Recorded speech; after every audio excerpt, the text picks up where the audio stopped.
Hello and welcome to the channel. Today's car out of the barn or out of the garage is a 1969 Z28 Camaro. It's an 86,000 mile survivor car. It's never been restored. It's in its condition as found after being stored for 30 years in a garage. Getting right to the trim tag. This is a Norwood, Ohio car. You can see the NOR on the trim tag. It is 04C for the third week of April for production. It's an X77 car for the style trim group. 711 for the interior.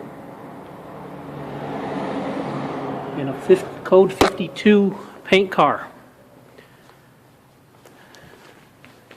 The engine is out and in the process of being machined for rebuilding.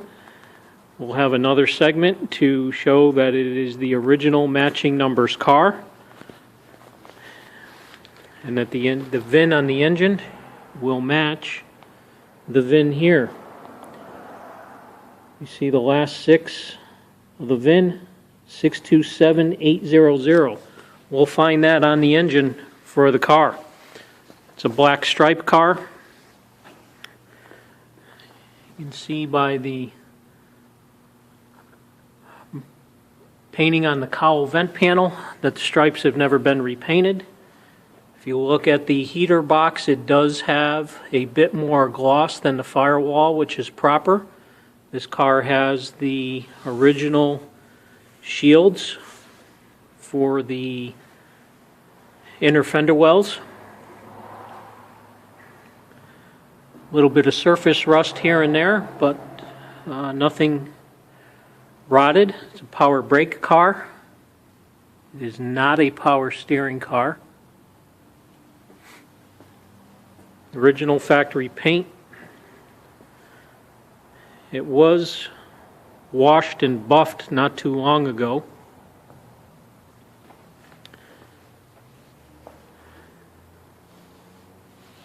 The wheels that are on the car are not day-coated proper, but it does have the original windshield and the reveal moldings.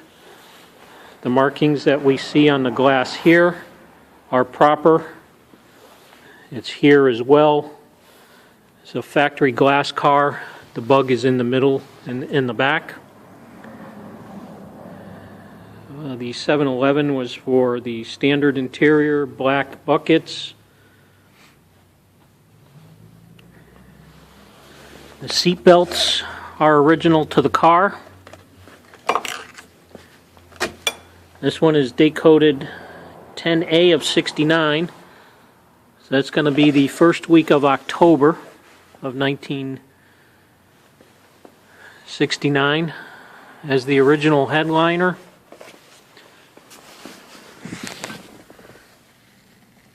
It's an 86,572 mile car.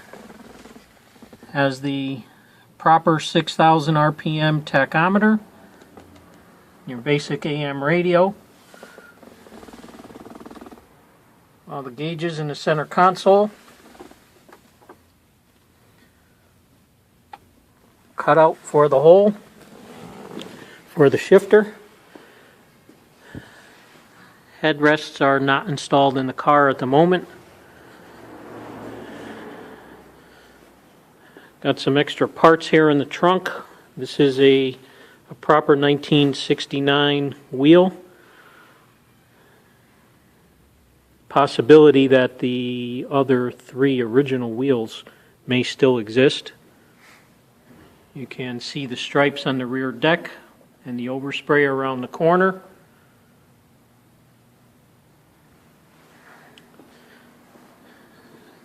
The rear bumper guards are proper. It is a true spoiler car. You can see the rear stripes do not come down to the Rear edge of the deck lid, which is proper for when the car was born with a spoiler. Quarter panels do have a little bit of rust and rot issues, which is typical. This car sat in an unheated garage for over 30 years before the current owner bought the car, but not heavily rusted and rotted within the fender wells. Doors are original, straight. All in all, a pretty solid car to start a full restoration. Red with black stripes is very popular. This car could actually just be driven as a survivor. Paint will actually shine up pretty well, make it mechanically sound, and hit the road. We see typical period correct traction bars. Prevents wheel hop.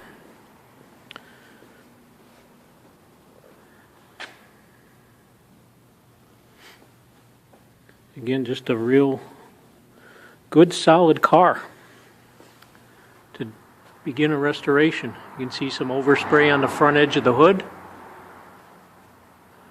for the stripes. We had mentioned that this was an X77 car, so you do not see louvered trim here on the quarter panels, nor do you see the chrome drip moldings on the roof rail.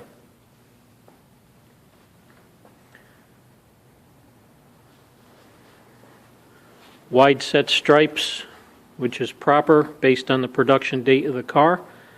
Very early 69 Z28s utilized the pattern from a 1968 Z28 where the stripes were closer together. Making the stripes wide didn't cause any interference with the Camaro emblem here on the trunk lid.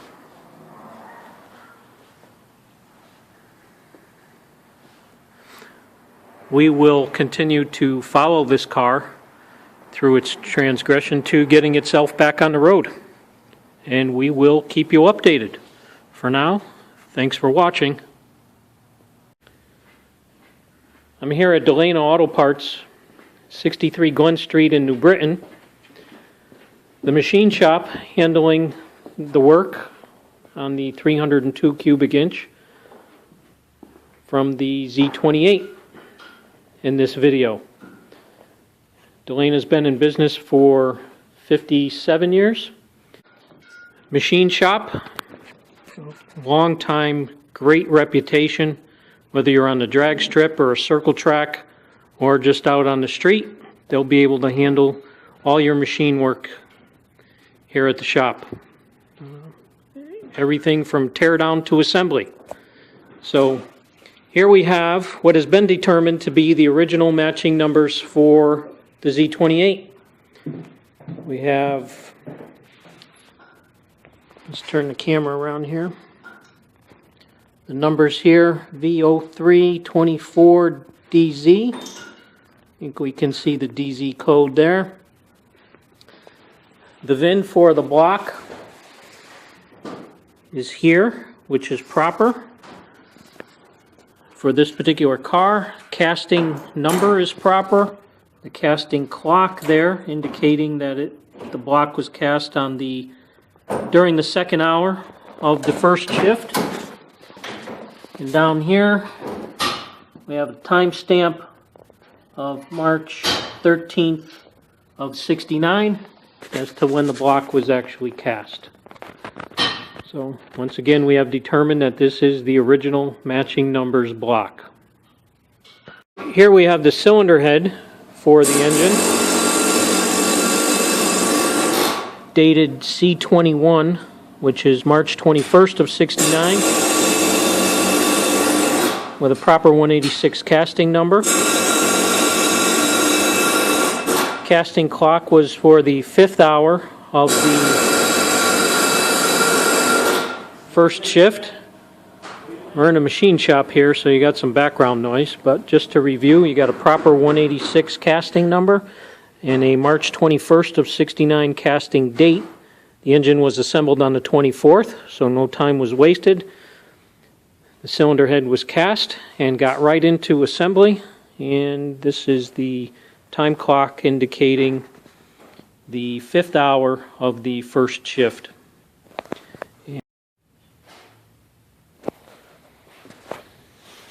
Has the proper small camel humps, and it will be a 20216 size valve, 2.02 inch intake, 1.6 exhaust. You can see that they almost touch each other here.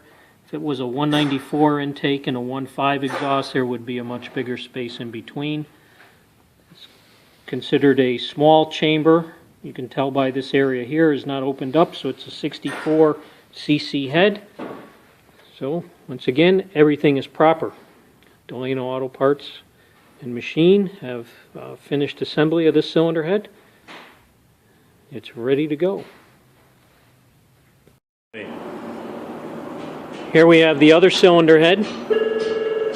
Again, a proper 186 casting number and a casting date of C31. So this one was made a few days after the other one. And it looks like we're for the casting clock at about 5.5 hours into the first shift.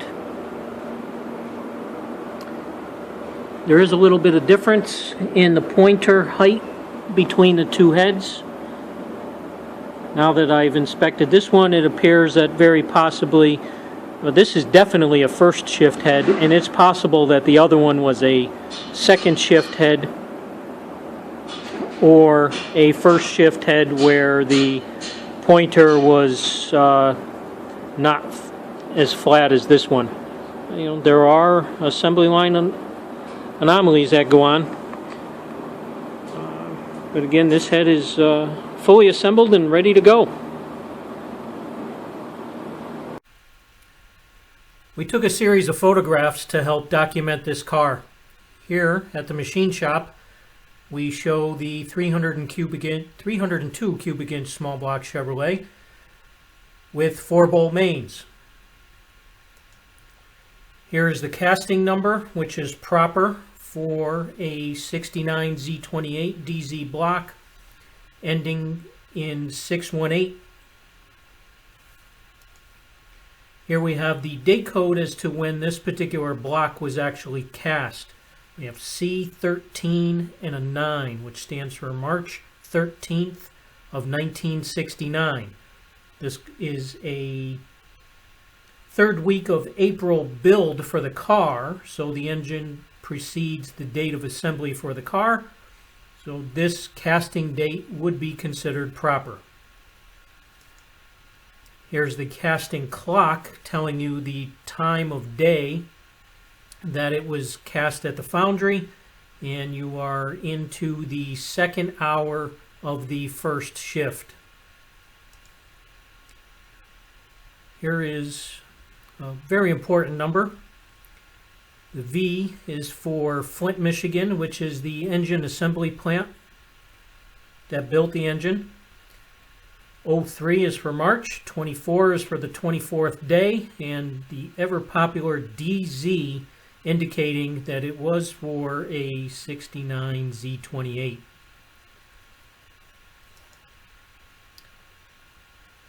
The VIN is cast into the, stamped into the block over by the oil filter. It's a little difficult to read, but we did our best to get a photograph. In person, I am able to see the last 6 of the vehicle identification number stamped into this block, and it does match the VIN of the vehicle. So we have all the information that we need by date code, VIN stamp, and assembly date and casting date. So everything all falls into place that this is most definitely the original born with engine for this 69 Z28. Here we have a photograph of the numbers on the rear end housing. The BU is proper for this car. It represents a 373 to 1 gear ratio, and it's also a posit traction. We have 0414, which is going to bring you the April 14th assembly date. The G is for Detroit axle and gear. The 1 is for the first shift, and the E below is for Eaton, which is the type of differential that is in the rear end. Here we have a date code on a wheel. It is not proper for the car. All four are the same. I've been told that the original wheels came with the car and they are in the owner's possession. Here's the fan blade off the car. 7 blades with the clutch fan. Here's a part number on one of the blades. All 7 of the blades have the same exact part number and date code. Date code here is C69, which is going to be March of 1969. Again, we have an April build, so the fan is date coded proper for the car. Here's a general picture showing the standard black bucket seat interior with the console. Here's the condition of the driver's seat. No rips, tears, holes, burns. It's in very good condition for an 86,000 mile car. For a seat this old, this is fantastic. I believe the owner's just going to clean it up and leave it alone. Here's one of the 2 headrests. Here's a date code on the headrest. It's January 13th, 1969. Again, the date of production for this headrest precedes the assembly of the car. Here's the other, January 9th, 69. The -3 should be 3rd shift. Here's a seat belt.